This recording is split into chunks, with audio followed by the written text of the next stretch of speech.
سلام و عرض ادب خدمت شما دوستان و همراهان عزیز. من محمد حسن عصامی هستم، دانشجوی پزشکی از دانشگاه نجف آباد. اینجا قراره در مورد دیابت با هم دیگه صحبت کنیم و اطلاعاتمون رو در مورد اون بالا ببریم. همچنین یاد بگیریم که چطور در کنار این چالش به وجود اومده یه زندگی شاد و سالم داشته باشیم. ممنون از وقتی که میذارید و همراه ما هستید. امیدوارم شاد و تندرست باشید. بریم با هم دیگه ویدیو رو ببینیم.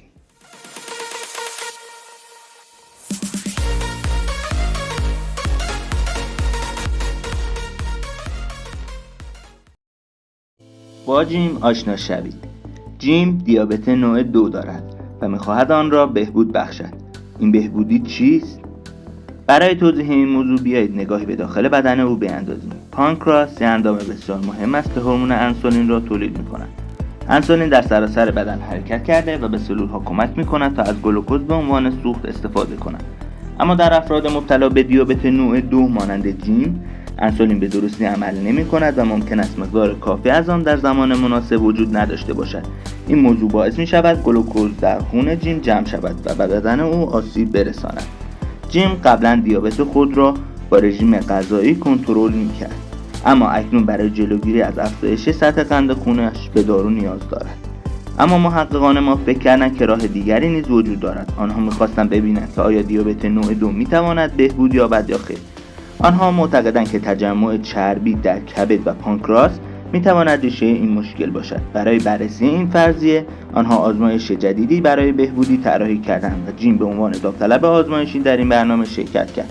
با حمایت یک متخصص تغذیه، جیم غذای معمول خود را با سوپ‌ها و نوشیدنی‌های کم کالری جایگزین کرد. این تغییرات به کاهش سریع وزن او کمک کرد. پس از چند ماه، متخصص تغذیه به جیم کمک کرد تا با مصرف مقادیر مناسب غذاهای سالم وزن خود را حفظ کند. محققان به آنچه در داخل بدن جیم رخ می‌داد توجه کردند. با گذشت زمان چربی‌های موجود در کبد و پانکراس او شروع به کاهش کردند و اکنون پانکراس او مقدار کافی انسولین را در زمان مناسب تولید می‌کند. این بدان معناست که انسولین او به درستی عمل کرده و سطح قند خون جیم بدون نیاز به داروهای دیابت به حالت طبیعی درآمده است. به این ترتیب جیم در حال بهبودی است.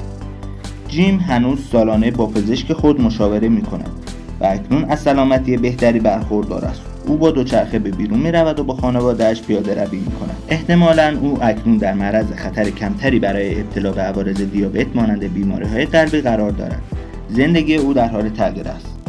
شاید بهبودی کامل برای همه ممکن نباشد، اما کاهش وزن اضافی فواید بسیاری دارد، از جمله خواب بهتر، تحرک راحت‌تر و احساس بهبود عاطفی و جسمانی.